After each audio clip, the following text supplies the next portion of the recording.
It is easy to say that there are many issues in education that can affect an educator's ability to teach and a student's ability to learn. But what issue stands out most amongst the rest?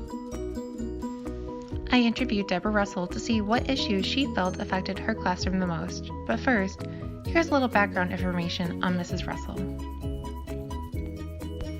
Mrs. Russell went to St. Mary's and then transferred to Notre Dame and received a bachelor's degree in elementary education.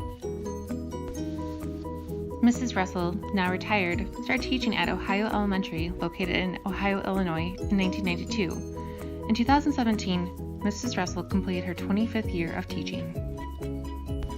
Of those 25 years, Mrs. Russell spent 24 years teaching first grade. Mrs. Russell's class, on average, had about 12 children. I asked Mrs. Russell, since she had over 2 decades of experience teaching, what she felt affected her teaching and the children's learning the most.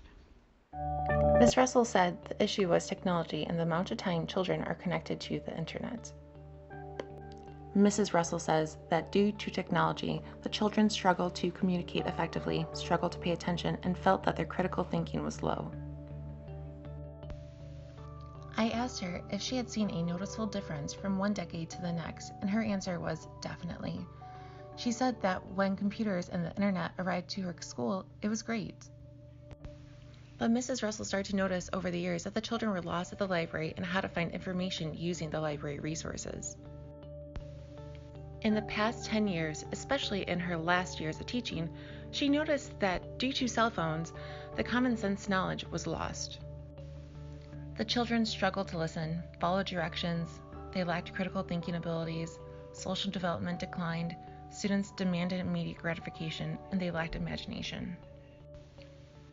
She said that with the large amount of technology that the children have in class and at home, that it's harder for students to interact personally, grow personal relationships, and to be self-expressive.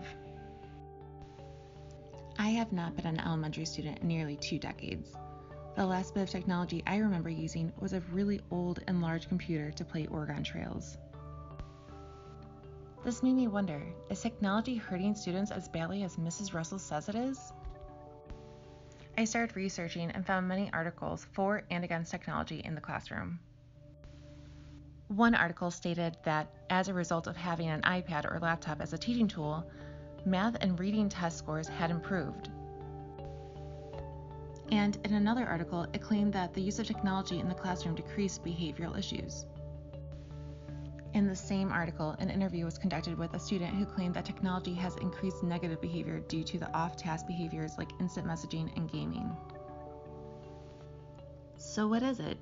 Is technology good for the students or not? The use of different learning modalities in the classroom allows students different ways to learn. With more options to learn than just through lecture, gives them the opportunity to explore and discover what learning strategies works best for them.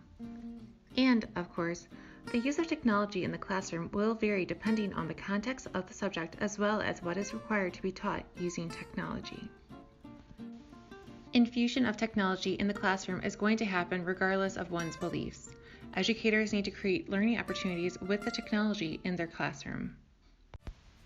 To summarize, technology is a useful tool in the classroom. It can be used in a variety of ways in and out of the classroom and be beneficial to those who do not learn well through lecture-taught lessons.